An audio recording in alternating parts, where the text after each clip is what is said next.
Kero za Bumbuli, jimbo la Bumbuli ni nyingi.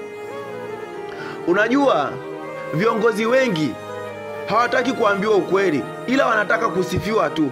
Ukitaka uwe rafiki wa kiongozi yoyote, wa mtu yoyote yule, msifie. Ila kama utamwambia udhaifu wake kupitia makosa yake, utakuwa umetengeneza uadui na yeye. Utakuwa umetengeneza adui kwa watu wake. Utakuwa umetengeneza adui kwa machawa wake. Utakuwa umetengeneza uadui kwa watu ambao wako karibu na yeye.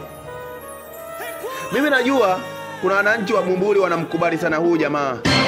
Mimi sijamkataza mtu yoyote kuwa asimkubali huyu jamaa. Na mimi ninavyomkumbusha makosa yake sio kuwa namkosoa. Namkumbusha ahadi zake ambazo hajazitimiza kipindi anajinadi. Kipindi anajinadi tumpe kipaumbele cha ubunge.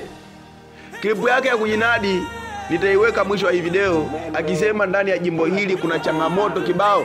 Na hizo changamoto mpaka leo bado zinatuandama, na hii ni miaka 15 mpaka leo.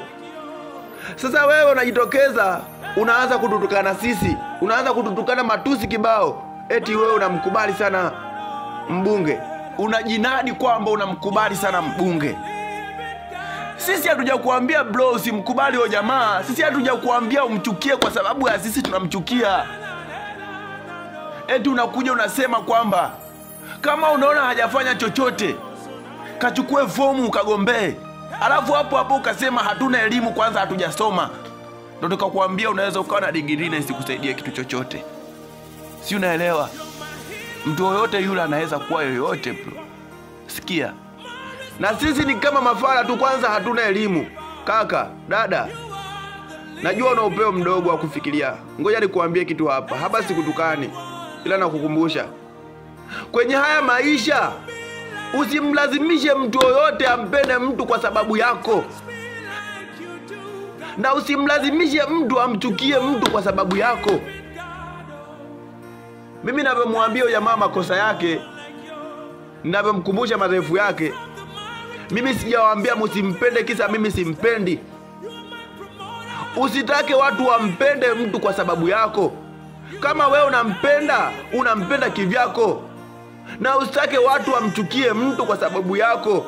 We kama unamchukia, mchukie kivyako. Usimlazimishe mtu awe mshabiki wa mpira wakati sio shabiki wa mpira. Kuwa na mawazo hasi bro. Mbunge mwenyewe kipindi anajinadi alikuwa anaangalia tu mbele na kutoa ahadi ambazo mpaka sasa hajatimiza hata moja. Mwaka wa 15 huu, msikie kidogo hapa kwenye hii klipu yake wakati akijinadi akituomba kula wananchi. Huenda utajifunza kitu. Nitoa mchango wa uongozi ya maendeleo ya kwetu. Kero za Bumbuli, jimbo la Bumbuli ni nyingi. Wote mnazijua. Mnazijua kwa sababu nyinyi ndio mnaishi nazo. Hiyo kero. Mgombea hawezi akaja hapa akawasimulia kero zenu.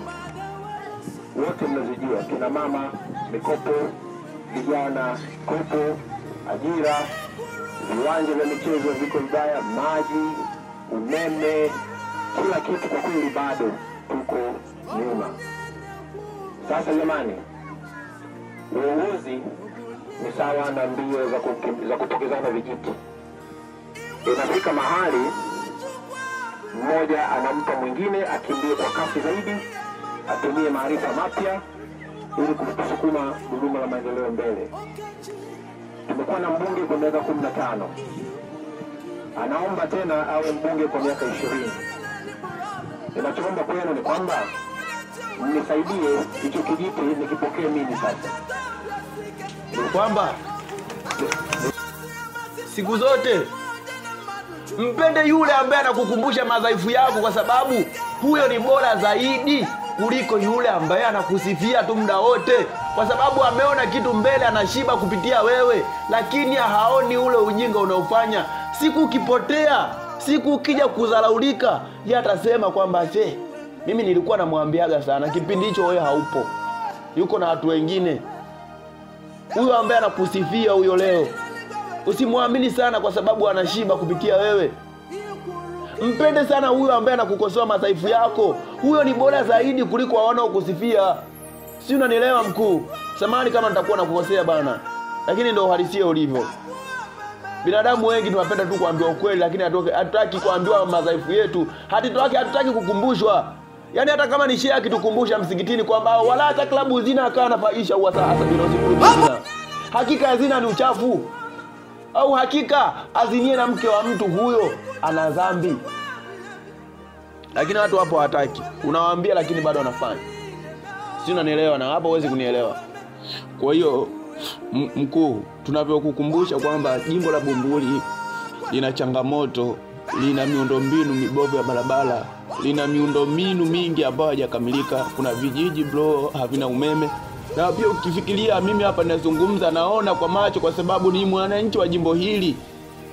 Na ninapokaa mimi ukitaka kujua ukweli kwamba kuna miundombinu haijakamilika, mimi nakaa karibia na halmashauri ya Kwangala, ile halmashauri mpya. Hii halmashauri ambayo imejengwa. Mimi niko karibu sentimita chache, lakini kile kijiji ambacho kiko karibu na ile halmashauri na vitongoji kadha wa kadha ambavyo viko karibu na ile halmashauri havina umeme. Ndio maana tunakuambia mkuu, na tusahau. Tunakukumbusha, tukuchukii. Mpende sana yule anayekukumbusha madhaifu yako, ni bora zaidi kuliko anayekusifia. Sasa hao ambao wako karibu na hii halmashauri na hawana umeme wanafaidika na nini? Mkuu, waone. Mimi hata kama ipo siku nitakufa, lakini hakikisha wanapata umeme katika hicho kijiji kwa sababu wako karibia na hiyo halmashauri. Asante bana.